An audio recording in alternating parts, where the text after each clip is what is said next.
Olá pessoal, gostaria de agradecer imensamente à comissão organizadora pelo honroso convite para participar do 12º Congresso de Imaginologia da Mulher e da 9ª Jornada Mineira de Radiologia. E o meu tema é o espessamento endometrial na paciente menopausada. A ultrassonografia endovaginal é o método mais elegante, menos invasivo e que vai resolver a grande maioria dos casos da avaliação dos endométrios nas pacientes menopausadas.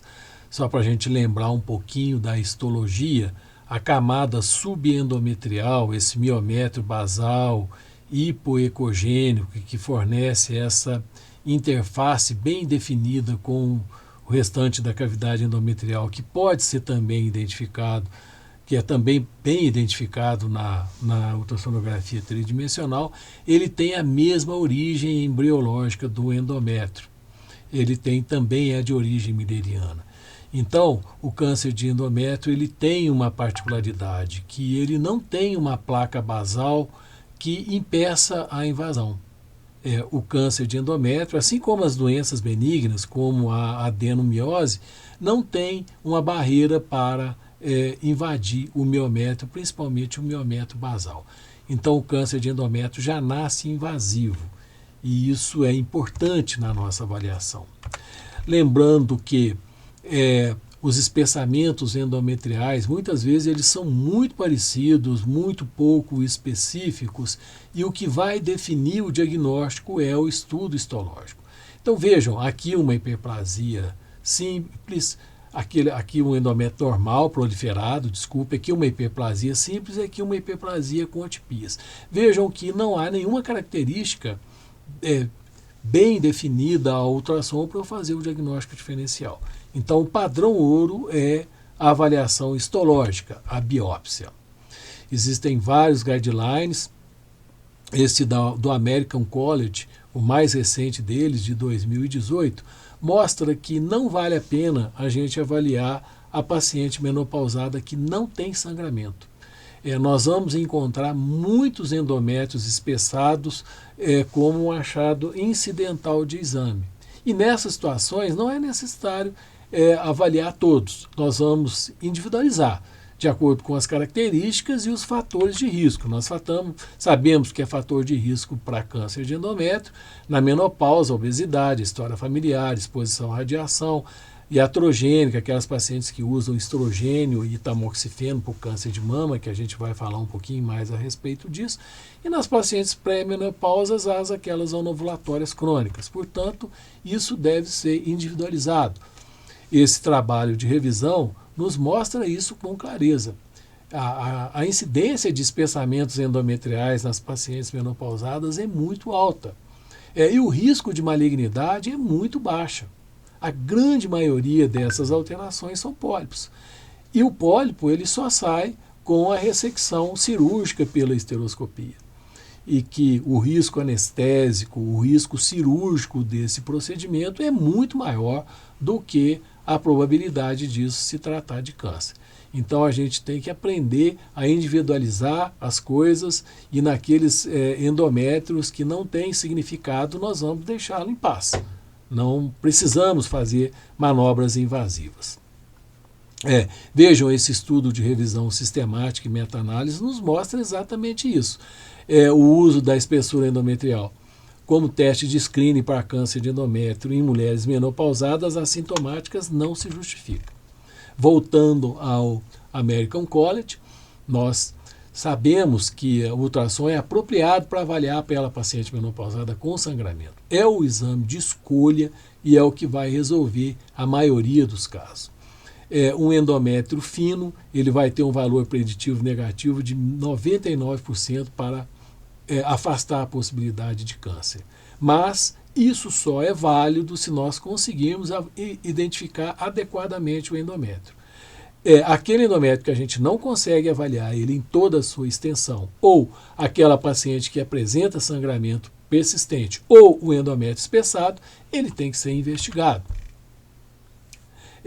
Esses são os artigos de meta-análise que nós temos na literatura. Esse é um pouco mais antigo, ainda da década de 90, que usa o cutoff de 5 milímetros. Esse, um pouco mais recente, ainda de 2010, que usa o cutoff de 3 milímetros. Vejam que a sensibilidade e a probabilidade pós-teste é muito próxima. Elas são muito próximas quando eu uso esses dois cutoffs.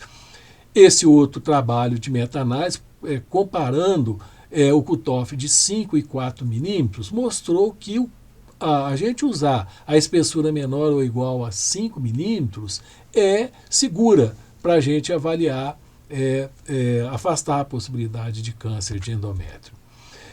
Por último, esse último estudo de meta-análise de 2020, comparando as espessuras de 3, 4 e 5 milímetros, vejam que a sensibilidade, a especificidade, o valor preditivo negativo são muito próximos. E se a gente utilizar o cutoff de menor ou igual a 5 milímetros, ele é adequado e evita muitos procedimentos invasivos em pacientes que muitas vezes estão sob alto risco para anestesia, para procedimento cirúrgico, para esteroscopias. Então, o padrão de normalidade é aquele endométrio onde nós conseguimos identificar a cavidade endometrial com a interface bem definida em toda a sua extensão, em todos os cortes longitudinais e transversais, quando ele tem um pouquinho de líquido na cavidade endometrial, e isso é comum, e em pacientes menopausadas fica mais fácil ainda. Eu só vou medir as duas paredes anterior e posterior separadamente e fazer a soma.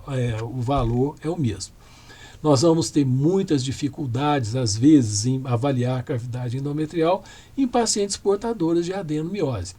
Nós já vimos que a adenomiose é aquela invasão benigna da camada subendometrial, que às vezes torna o endométrio pouco nítido ou difícil demais de ser identificado. Da mesma maneira, os miomas podem obscurecer a cavidade endometrial, principalmente os miomas calcificados, que são comuns na paciente menopausada e que tornam impossível a avaliação, às vezes, da cavidade endometrial. Nessas situações, nós utilizamos a histerossonografia. Um procedimento simples, colocação de um pouquinho de líquido na cavidade endometrial, torna um endométrio muito difícil de avaliar, igual esse aqui, numa adenomiose intensa. Com um pouquinho de líquido a gente torna nítido, a gente pode fazer as medidas e a avaliação com muito mais precisão. Vejam, um mioma que obscurece a cavidade endometrial, com um pouquinho de líquido nos mostra com precisão o que é o mioma e o tapete endometrial. Então, a histerossonografia nos dá informações preciosas, aqui uma polipose, uma hiperplasia polipoide, um mioma submucoso, uma hiperplasia simétrica e uma hiperplasia focal. A literatura nos mostra isso com precisão. A histerossonografia é muito mais sensível do que o ultrassom endovaginal nessas situações onde a gente não consegue fazer uma avaliação adequada e tem sensibilidade e especificidades semelhantes à da esteroscopia cirúrgica. Esse trabalho da minha tese de mestrado, publicado em 2002, mostra isso, que a histerossono e a histeroscopia, avaliando pacientes menopausadas com endométrio alterado, tem a mesma sensibilidade em todas as alterações, em todas as patologias endometriais.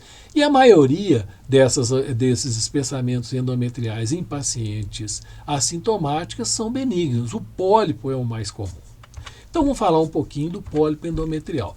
Nós encontramos pólipo endometrial como espessamentos com interface bem definida. Se a gente tiver áreas císticas centrais, fica bem mais típico de ser um pólipo e que a dopplervelocimetria nos ajuda sobremaneira. A identificação do pedículo vascular praticamente fecha o diagnóstico. Se eu tenho alguma dúvida, a histerossonografia vai nos mostrar. Vejam esse espessamento endometrial com uma polipose bem nítida e o endométrio fino pela histerossonografia. A hiperplasia endometrial é um diagnóstico histológico. Nós vemos espessamentos endometriais heterogêneos, com mais ou menos vascularização. Aqui, no caso, uma hiperplasia simples e aqui duas hiperplasias com atipias. É claro que a hipervascularização nos dá um indicativo de que pode ser uma hiperplasia com mais atipias, mas o diagnóstico é histológico. A gente tem que lembrar que o padrão ouro é a biópsia. Vejam aqui um espessamento endometrial e que a histerossono nos mostrou uma hiperplasia focal.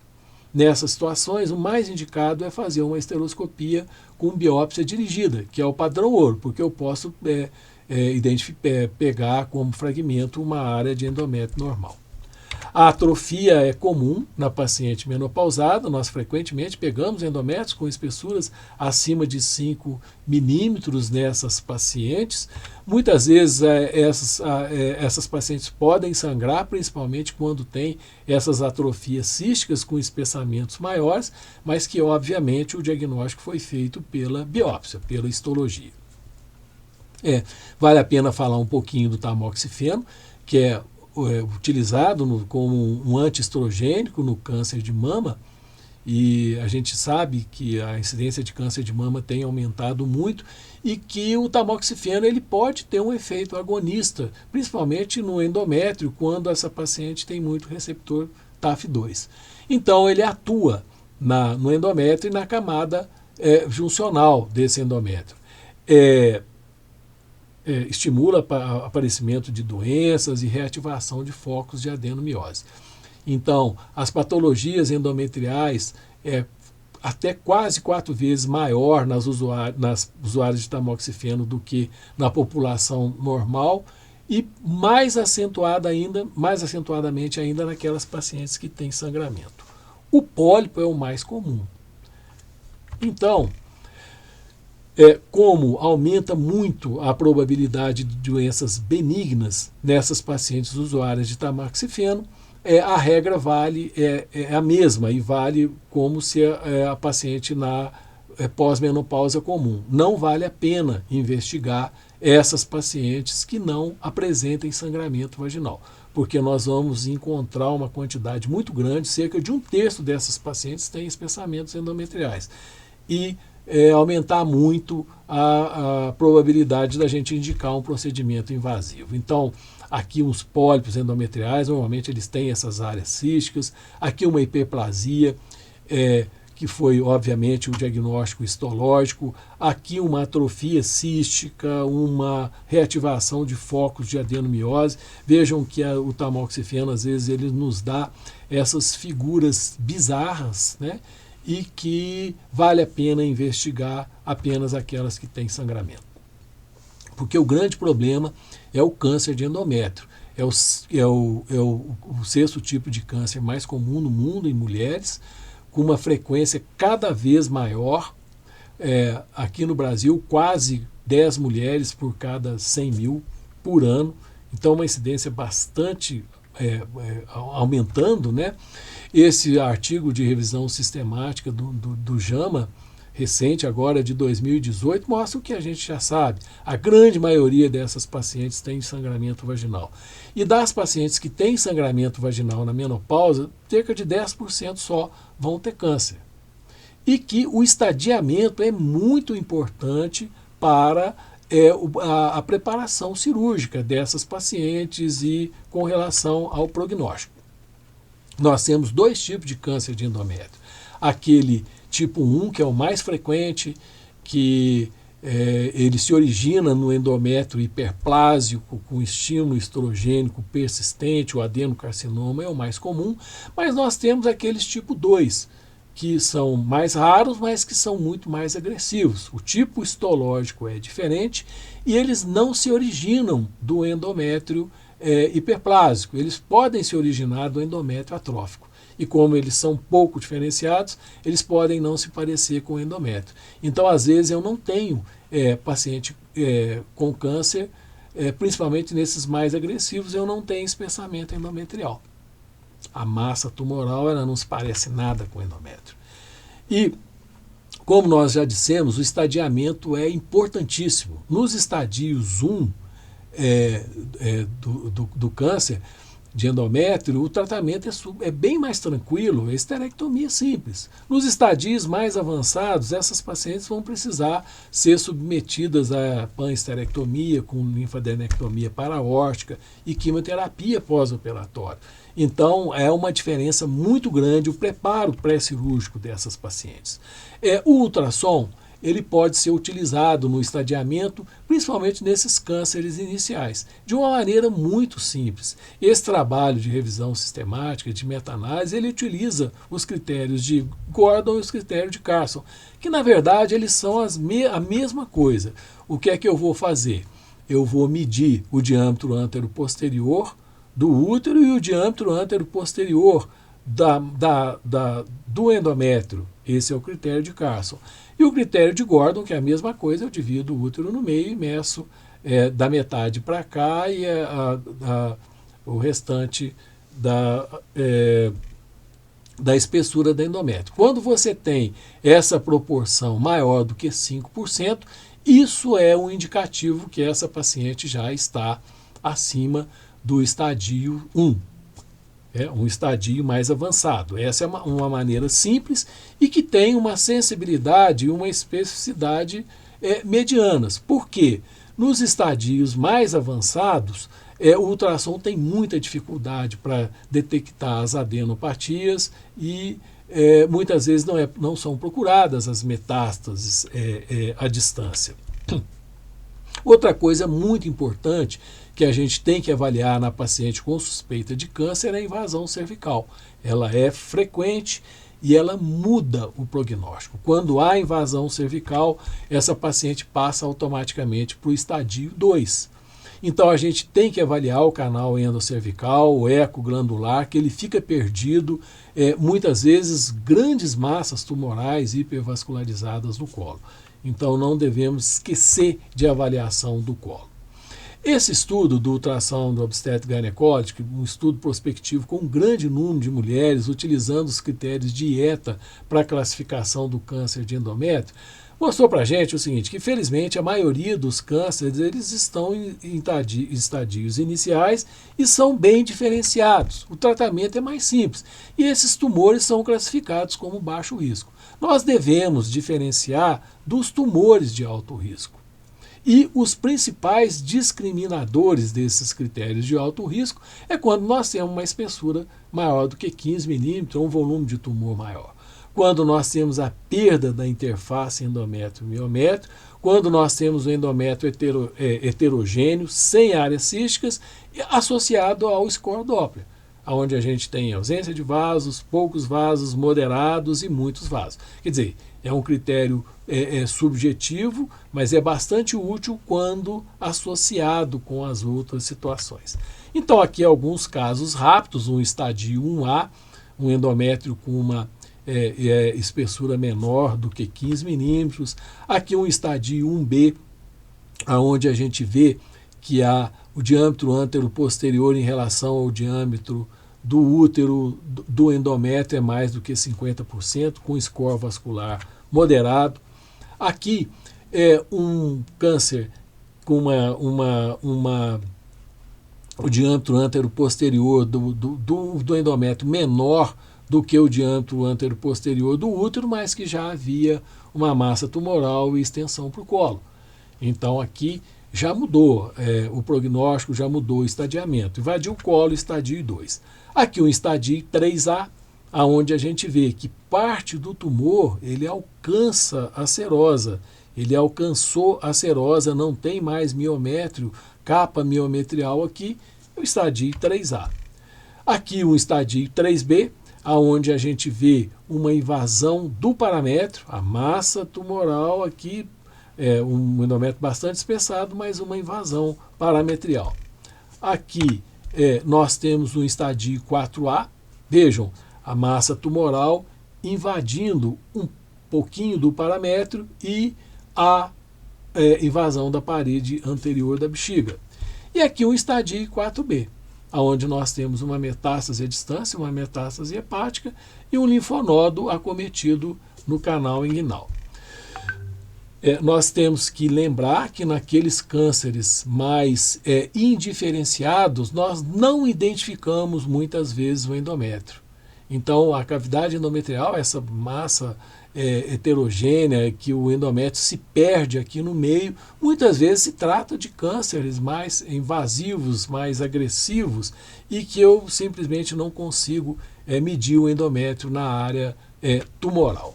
O diagnóstico diferencial ele é feito principalmente com esses tumores mais raros. Aqui um leiomiosarcoma, normalmente, frequentemente os leiomiosarcomas eles se apresentam como sangramento vaginal, e esse aqui parecia um espessamento endometrial, a massa tumoral ecogênica, né, no endométrio. Da mesma maneira, esse tumor mileriano misto aqui, a massa tumoral, até macroscopicamente parecia com um câncer de endométrio ecogênico, mas que o estudo histológico mostrou tratar-se de um tumor mileriano misto, raro. Então, considerações finais. Padrão de normalidade, somente com avaliação integral da cavidade endometrial e com o endométrio com espessura menor do que 5 milímetros. Esse é o recado principal, né? Esse aqui é o nosso padrão de normalidade. Vejam que nas patologias endometriais, na maioria das vezes, elas vão ter sangramento anormal, e nos casos da hiperplasia, o diagnóstico é a biópsia, é o estudo histológico.